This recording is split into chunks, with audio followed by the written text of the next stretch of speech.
Peter Barry Chowka has been reporting on national politics for over 50 years. Way back when he was a student in Washington, D.C., he covered the Watergate hearings that brought down President Nixon, as well as a number of events at the Nixon White House, including 3 primetime presidential press conferences. His writings today appear regularly at AmericanThinker.com and other publications, including the Epoch Times. His website is peter.media, and his Twitter is @pchowka, PCHOWKA. And this is Peter's second appearance on Arc Midnight. Welcome back, Peter. Good to have you on the program. Thank you, John. Thank you. It's great to be with you again. And by the way, kudos to your better half there, Brendy. Her analysis of Representative Gabbard was right on, in my opinion. And you asked about Representative Gabbard. When she was in her early 20s, she joined the Hawaii National Guard.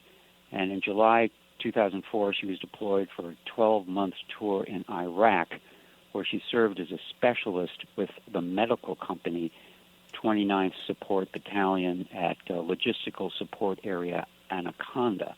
Her second deployment was to Kuwait, certainly not on the front lines, from 2008 to 2009, where she was a primary trainer for the Kuwait National Guard, and she has been promoted to the rank of major, which she still holds in the Hawaii National Guard. And isn't it convenient that she has this military background, which kind of distinguishes her in some people's eyes from many other politicians out there? But I've been following her because I'm very concerned about her, too. She is a Hindu.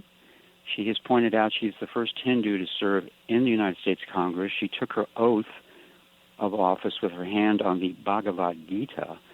But Perfect. There's been some mainstream reporting, mainly from Hawaii, about how she and her family were close to a spiritual leader, it might be said, who claims he's in disciplic succession of the founder of the Hare Krishna movement. Some people claim a cult.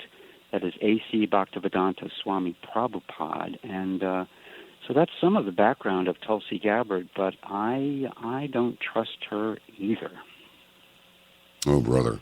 Yeah, we got Congress persons taking their oath with their hands on the Quran and all of that. Wow.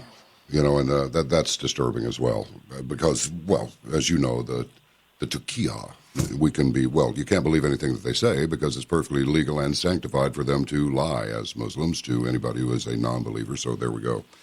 That was some rally the other night. Pointed out last spring that when Tulsi Gabbard wasn't even on the radar yet, cautioned me to watch out for her, that she was Tulsi Gabbard was going to try to make an end run around a lot of the other Democrats and cozy up to conservatives. And look, she's been appearing on Fox News more than any place else, and it gets a very warm welcome by Tucker Carlson. So again, reasons for concern, and that we should pay attention to where she's going and what she's doing.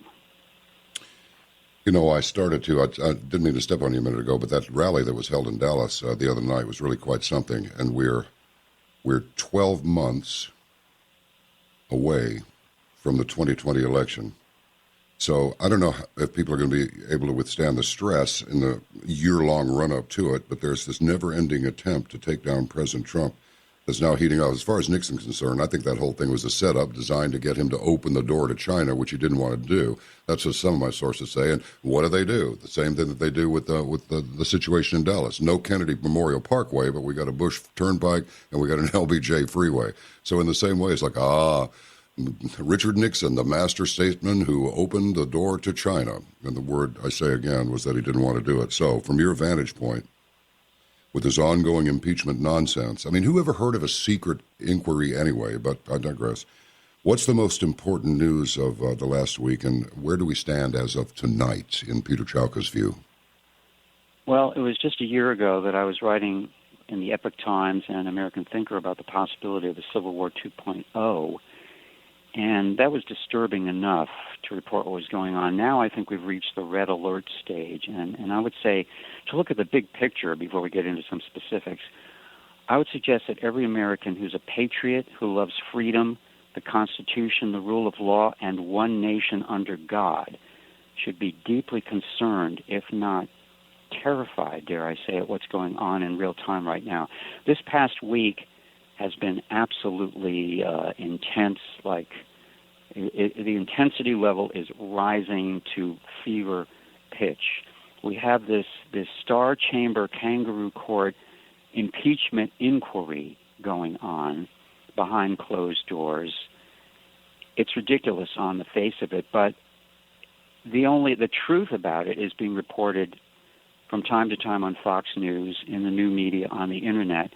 But 95% of the mainstream media is supporting the impeachment of President Donald Trump, and that really, really concerns me, because to flash back to Watergate, which I did cover when I was a student in Washington, D.C., and learning the journalistic trade, the media then was much more decentralized, and actually probably more than half of the decentralized media then was Republican. The publishers, editors, etc., were Republicans, if you can believe that. So they were very, very slow to go down the impeachment path with Richard Nixon. But finally, the drip, drip, drip did him in.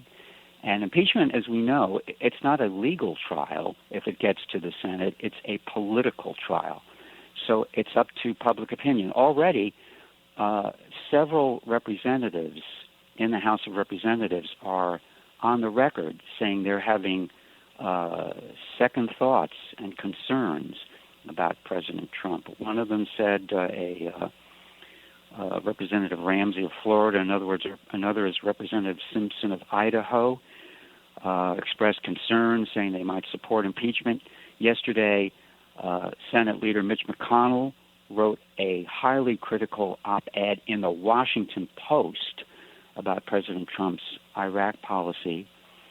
So impeachment is becoming very quickly a runaway train, and I don't predict, but I don't like where this looks like it's going, and I hope we're not going to see deja vu all over again here. You mentioned the rallies, though, to look at something positive. The 3 rallies that President Trump has had in the last 10 days have been phenomenal, absolutely phenomenal, and hopefully that can give us some hope as we dissect those after the break. You can't leave it to the politicians, ladies and gentlemen. You just can't. They will have their way with you no matter what. They will do anything to gain power, and that's the biggest problem that they have with President Trump. Number one, they're jealous, and number two, he's not a politician. He's just able to navigate the politics. You got to be a politician if you want to be in that club. Who wants to join that club? And whoever leaves that club poorer than when they went into it. When you become a politician, you lose your integrity and your humanity in that order. We'll be back with Peter Chowka in just a moment. This is Arc Midnight. Thanks for being here. I'm John B. Wells. Rock and roll will keep you young. That is why we play it on Arc Midnights. And we'll continue to. See if we can get a run as long as some of these rockers who've been checking out lately. You know, they lived that hard life and they still made it that long. I'm in. I'm convinced rock and roll will do it for you. All right, Peter. Good grief. How about that Project Veritas undercover expose on CNN's shenanigans there around their particular rancho? How outrageous was that?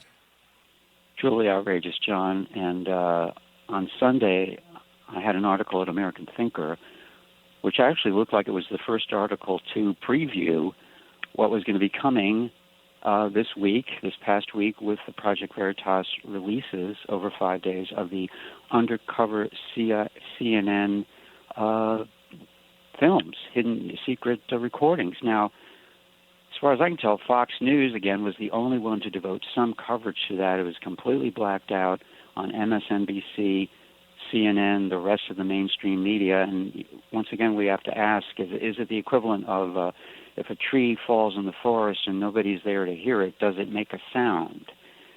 And it should have been a lead story, completely exposing with evidence and proof, no question about it, of the total bias of some of the top people at CNN, yet it landed without a trace. But thank God for James O'Keefe and his work.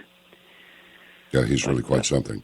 And how about let me just mention this, John. I didn't want to be able to mention this because you alluded to President Trump's rallies, and I watched all three of them in the last 10 days, Minnesota, Louisiana, Texas this week.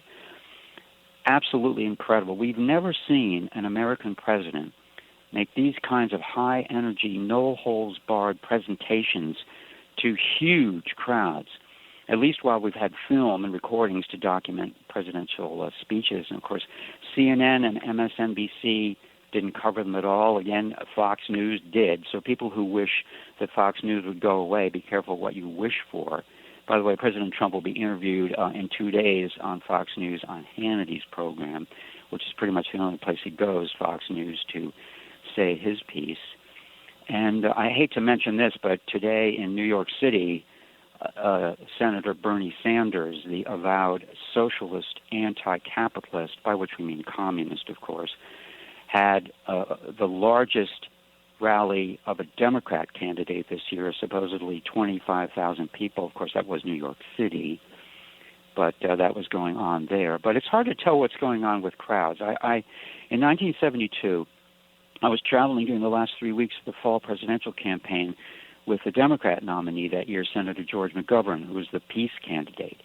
And every place we touched down during the last 3 weeks, there were huge rallies, thousands of people at every stop, incredible enthusiasm. Meanwhile, President Richard Nixon, the incumbent, did hardly any campaigning that year. Well, on Election Day, Senator McGovern lost every state except Massachusetts and the District of Columbia in a true landslide. So I'm encouraged by President Trump's crowds and how just what he says and what he does there. It's really inspiring, as are the people there. But what counts is Election Day, so people really have to focus on that. I mean, the vote, whatever else you want to say, the finagling that goes on, the fixing that Google is doing, social media, et cetera, the vote is the last thing that's left to us. And I would also argue prayer, because, my days of reporting on alternative medicine, and when I was a consultant actually with the federal government when they were starting up an alternative medicine program in the 1990s, the government said that the number one alternative approach to healing was prayer. And I did some work on that, interviewing people like Dr. Larry Dossey, who literally wrote the books on prayer and healing, validating that prayer worked to help heal sick people. Now, our country needs healing more than ever, I would argue, since the first Civil War. So I think prayer is indicated not only on the part of patriots, not only looking ahead to the proper outcome in 2020 with the election to keep the socialist communists from grabbing power, but prayer overall for the healing of our country, which is more divided than ever. I agree with you completely. I really do. I will. At some point, I'll tell you. Well, I can make it very quick. It'll take 10 seconds. I had a. This is just on a very local level, folks. And I'm talking totally local. I'm talking about my actual anatomy. I had this thing start growing on the palm side of my index finger, right between my index finger and my middle finger. And this thing was getting big. It was the size of a good-sized, like a jawbreaker that's almost gone. It's about 5, 6, 7 millimeters in diameter. It's pretty big. This thing just kept getting bigger. And so help me. My wife, unbeknownst to me, prayed about this, and it's gone. I just noticed one day that thing's gone. I can't even feel a trace of it. And it was there for a few years. It really was. So, listen, this stuff is real. This works. This isn't like, oh, we're lost, folks. Reach for prayer. Yes, folks, we're almost lost. Reach for prayer. It will not hurt you at all, and it will help everything. And I've said it, and I mean it. So I hope you're all right with that, Peter. I think you are. Absolutely, John. And there are studies in the scientific literature validating the power of prayer, intercessory prayer, for patients in hospital who didn't even know they were being prayed for. Of course, you can imagine that the medical industrial complex is not exactly excited about looking to publish such studies or to supporting them, because it flies in the face of our symptomatic drug treatment-oriented medical establishment. But, I mean, those of us who have faith, we don't need scientific proof to feel and to know in our hearts that prayer has value, that it works. But when science does look at it, guess what? And this has been studied in Lourdes, France, too. The Lourdes effect has been shown to have an impact on the people who are very, very sick and go there, and it helps many of them. So, yes, pray for the United States. It's very simple. It's very easy to do. It's very private. You don't have to put on a MAGA hat, and it works. Absolutely. Peter, you notice one of the fired generals there is talking about he must be the Meryl Streep of generals or something like this. There are a bunch of bloodthirsty people up there. Now, I get the whole part about if you're in the military and you're in this outfit, you need to be prepared to kill everyone you meet. I get that in a state of war. But we're not supposed to stay in a state of war just so we can maintain that head trip. It's pretty easy to get that head trip once there's a threat of them coming over the wall, so to speak. Why this continuous, well, I know the answer to this. I just want to hear your version. I really do. Why this emphasis on war? How long do we need to stay in the Middle East? Why was our president being vilified for wanting to keep our troops out of that five-way mess?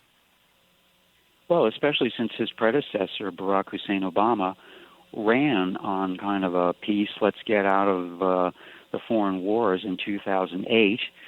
And now everything has flipped, and the Democrats and the left are becoming warmongers, to quote Tulsi Gabbard, vis-a-vis her comment on Hillary Clinton. I think that President Trump's decision to pull American special forces out of northern Syria is probably the best thing he's done in the past week. Some of the other things, there's confusion still over the July 25th phone call with the Ukrainian president. Was there a quid pro quo? His announcement, or the announcement yesterday, that he selected one of his resort properties in Miami for the next G7 conference. These are moves that might not be quite as popular and strategic, but I think, in my opinion, he's got probably a majority of the American people with him, including a lot of Democrats, to say, let's take actual demonstrable steps to begin to wind down these foreign entanglements. I mean, how many more Americans have to die for what? For nothing, really. Yeah, and 27 of them instead of just 22 last year and the year before. That was the average. Now 27 of our veterans every day commit suicide. Why is that? What is happening to them that would cause such a thing? Peter, I'll tell you what, if you will stay with me for just a few minutes here, you're welcome to just give us some closing comments, if you'd like to. Absolutely. Thank you. All right. It's a little bit of a longish break, but just a proper farewell for a man who does some really good work, and that's Peter Chowka, everybody. All right, and remember, his website is peter.media, and his Twitter is @pchowka. P. Is that all caps, Peter, with a space between them? That's how it came out. The Twitter? P. Chowka. Yeah. Yeah. No, it doesn't. It's caps or small case, both the same. Okay. Well, the way it was printed out on the sheet, it had a space between. I thought, it's a little tricky to get to his account, but I got it now. All right. We shall return. The consigliere is coming up, and commentary from the reincarnated Queen Olga, and then Peter Chowka on the Ark. Welcome back to Ark Midnight. I am John B. Wells, and we have Peter Chowka on the line. Peter, I just want to give you a couple of minutes here to just kind of put things into focus for us. I mean, we could have left it as pray for the country. I mean, that's the most important thing, but I'm pretty sure there's something else. You know, let me just toss this in the mix real quick. I just saw this thing from the GIA report, independentsentinel.com.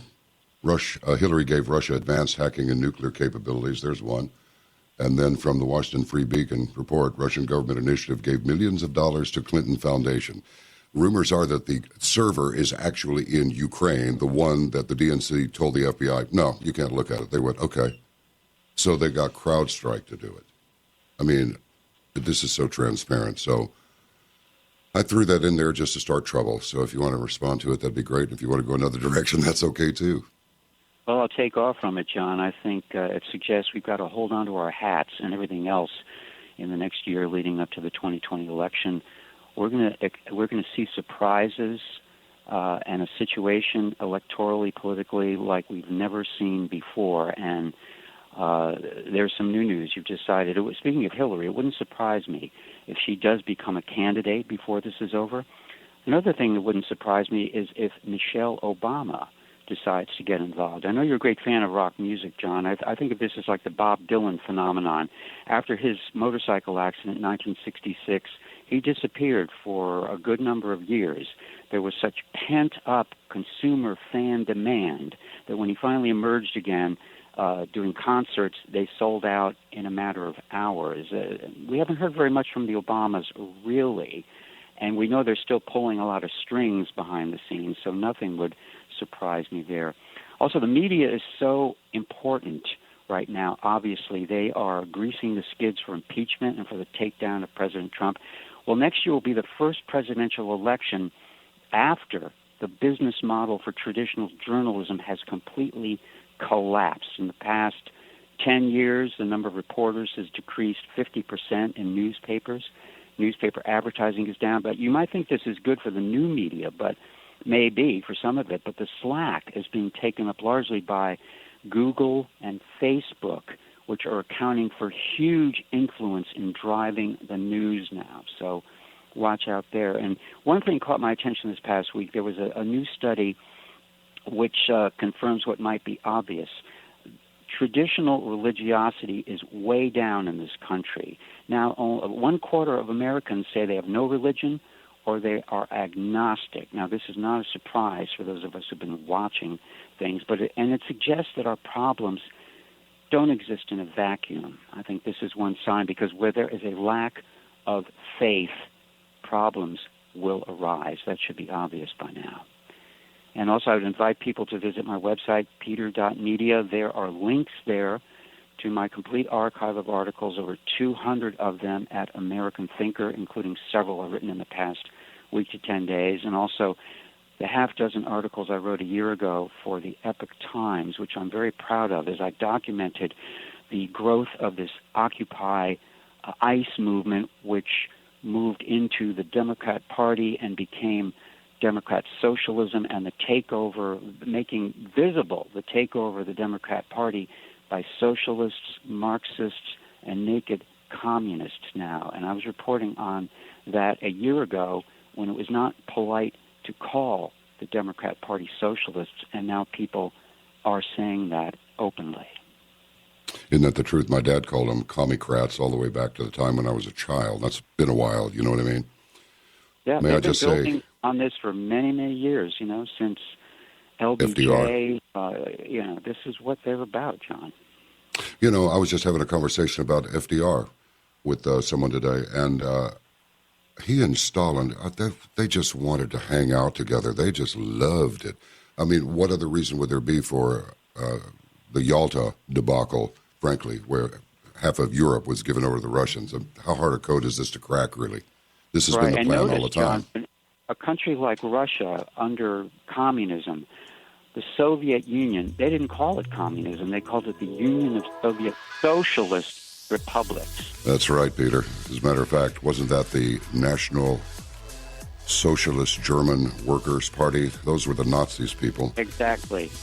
Peter, thank you so much. We got to bail, but I look forward to speaking to you again. You're doing some extraordinarily good journalism. Lots of integrity, folks. It still exists. This is Arc Midnight. We'll be back.